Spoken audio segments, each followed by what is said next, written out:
सिटिया मार के बोलावे बिना गवने के, सिटिया मार के बोलावे बिना गवने के, बिना गवने के, बिना गवने के, सिटिया मार के बोलावे बिना गवने के।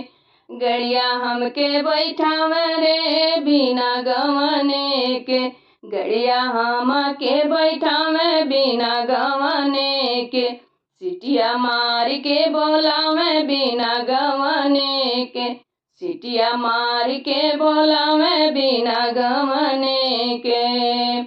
सासू पूछा एक बतिया बिना गवने के, सासू पूछेली एक बतिया रे बिना गवने के, सिटिया मार के बोलावे बिना गवने के कर भइला होरिलवा हो, के कर भइला होरिलवा हो बिना गवने के कर भइला होरिलवा हो बिना गवने के, सिटिया मार के बोलावे बिना गवने के।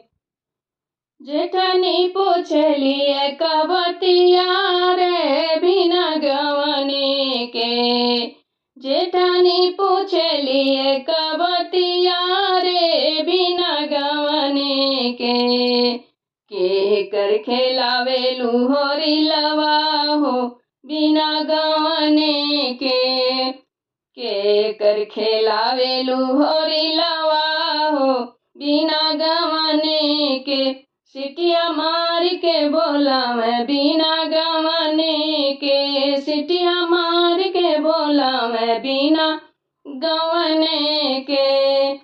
ननदो पूछली एक बतिया रे बिना गवने के, ननदो पूछली एक बतिया रे बिना गवने के।